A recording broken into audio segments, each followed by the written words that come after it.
Within all the legends from the Ulster cycle, there is one that seemed to stand out the most. The famous Táin Bó Cúailnge, the cattle raid of Cooley. A story that shaped the fate of Cuchulainn and the whole of Connacht and Ulster. But all of the suffering and the pain these events costed started pretty simple and innocent, in a bedroom. The bedroom of Queen Maeve and King Ailill of Connacht. Queen Maeve was the daughter of the High King and a wise and intelligent ruler over Connacht. Always at her side, her husband and consort Ailill, the son of the King of Leinster. One night they lay together in bed talking, until Ailill started to tease Maeve that she could be lucky that she married such a rich husband. This didn't go down well with Maeve. Well, you see, in these times, whoever had more possession within the marriage had the highest stand in the household. So Ailill basically just told Maeve that he was above her. And even though he probably didn't mean it like that, since he loved his wife dearly and feared her father, Maeve didn't find that funny at all. She grew angry and started to argue with him. But when she started to point out how lucky he was to have married a skilled and beautiful woman as her, they soon came to a point where both felt hurt in their pride. They came to a point where they decided that the only way to end this discussion would be to know exactly who had more possessions. They called for the servants to gather and count all of their individual possessions. And so they gathered and counted.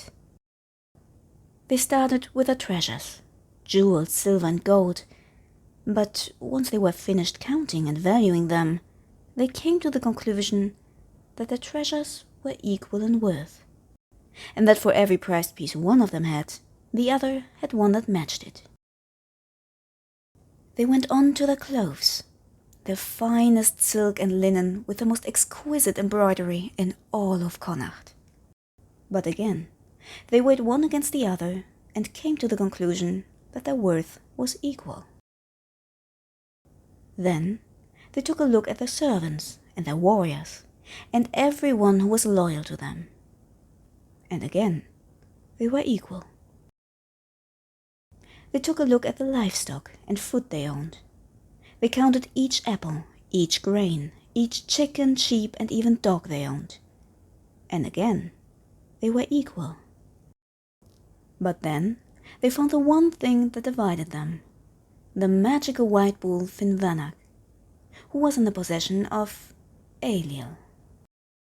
And to make matters worse, Ailill was too amused to not point out that this bull was indeed once born to Maeve's herd, but had run over to his own since he didn't want to be owned by a woman, and now belonged to him. But if he thought that this dispute was now settled in his favor, he was wrong. Maeve was furious. How could he? How could she find anything to at least get equal with him? She went to her druids to find a way to get equal with her husband. But the only bull who was equal, if not even more valuable and magnificent than Finnvanach, was Táin Cúailnge, the brown bull of Cooley, which belonged to Doire Mac Fiachra of Ulster. Upon getting this news, Maeve sent one of her messengers to Ulster, to the house of Doire, to ask him whether he would be willing to loan her his bull for 1 year's time. And, of course, she would pay well for the loan. The message reached Doire, and upon hearing the generous price for the loan, he was delighted and agreed happily. To celebrate the trade with his old friend Maeve, Doire gave a great feast the same evening for the messenger to enjoy. But sadly, the messenger got drunk that night, and boasted that if Doire wouldn't have agreed, Maeve would just have taken the bull by force. By chance, Doire overheard this, and was rightfully angry. This was an insult he couldn't allow, not even by an old friend. And so he banished the messenger from his court and denied Maeve the bull. He sent them back with a message of his own. If she wanted the bull, she had to come and take it by force, after she would face all of Ulster upon coming here. But just as Ailill, Doire should soon learn that Maeve and her wrath shouldn't be underestimated. And so, upon hearing what had happened, Maeve prepared her army to invade Ulster and get the bull by force. To be quite honest, even though the army of Connacht was a mighty one, they shouldn't have even been close to a match to the Ulster army. But the Ulstermen had brought something upon themselves that came to bite them now in their hour of need. The curse of Macha. As soon as the armies of Connacht set foot into Ulster, all the men of Ulster fell onto the ground in great pain, unable to even lift a weapon. They suffered the pain of childbirth, and would do so for the next few days and nights. Ulster was defenseless. Well, did I say defenseless? Well, not entirely. There was one warrior who was not affected by the curse, the famous Cuchulainn. The curse only struck down men, and since Cuchulainn was only 17 years old at the time, he wasn't old enough yet to count as an adult. And by the way, he also had the blood of his father Lugh flowing through his veins, and therefore he was the only thing that stood between Maeve and the Bull of Cooley. Upon hearing this, Maeve was worried. She thought, thanks to the curse of Macha, this would be an easy raid, and an easy way to conquer Ulster without much resistance. But she had forgotten about Cuchulainn, though she knew exactly what he was capable of. Still, she didn't even think about retreating, for she had been disrespected, and was determined to get the bull and the respect of her husband. And so Maeve sent her warriors, wave after wave. But Cuchulainn was not defeated, nor even wounded. He killed hundreds of men, using only a slingshot, letting Maeve doubt whether this was really a good idea. She saw how Cuchulainn decimated her armies, and finally had enough. She sent a messenger, inviting the Ulster warrior to her tent. She offered him treasures, land, and even women, if he would just stop fighting her men, and ideally even join her army. But Cuchulainn refused. He was honor-bound to Ulster, and not to be bought. Cuchulainn then demanded the right of single combat. Maeve could send as many warriors as she wanted, but only one per day. Meanwhile, he would stop killing hundreds of them every day. Maeve was furious, but agreed.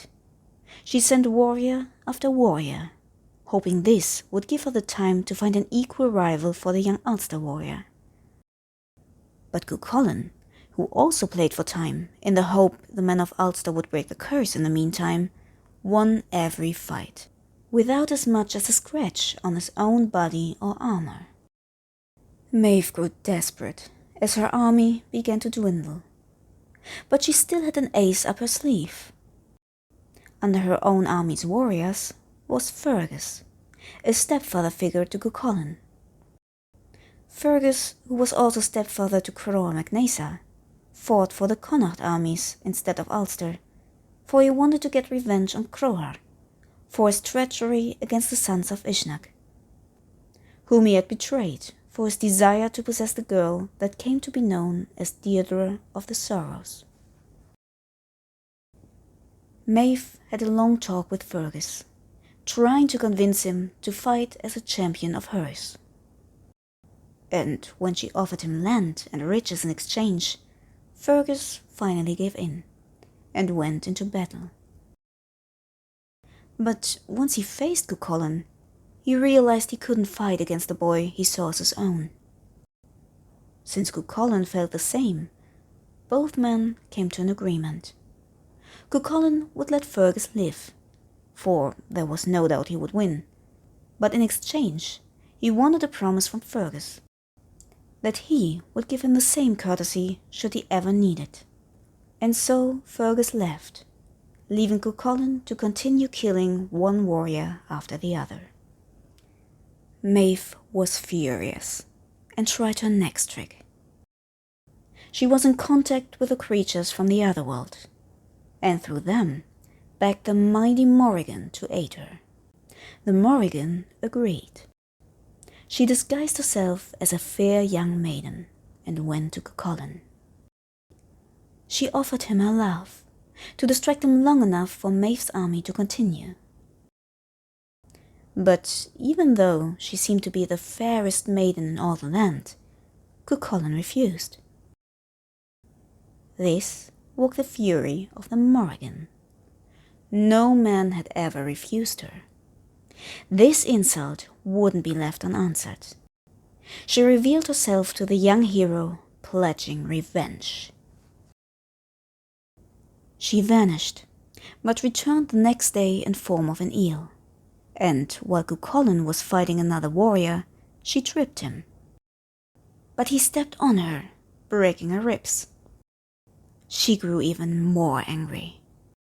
She turned into a wolf and frightened nearby cattle, making them stampede towards the young hero. But he took a slingshot, hitting her with a stone right into her eye, blinding her. And her anger grew. She turned into a cow, rushing to the head of the stampede, leading it, only to be hit by another stone, breaking her leg. That was finally enough. She couldn't go on with all of these injuries, and retreated.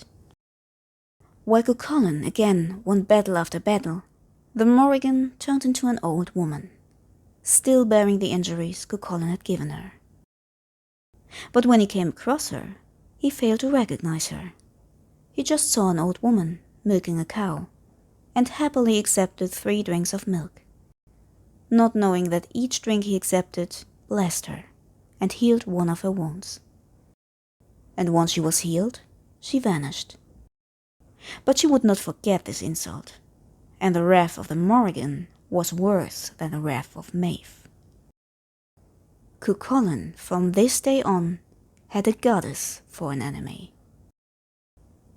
When Maeve heard that the Morrigan was no longer her aid, her anger knew no boundaries, but neither did her desperation. She had to find another warrior to finally put an end to Cuchulainn and to take Ulster. And with that ends the first part of the Tambo Cúailnge. Will Maeve claim Ulster and get the Bull of Cooley? Would she find a match to Cuchulainn's power and fulfill the prophecy of his early death? All of those questions will be revealed in the second part of the Cattle Raid of Cooley. See you next time. Slan slan!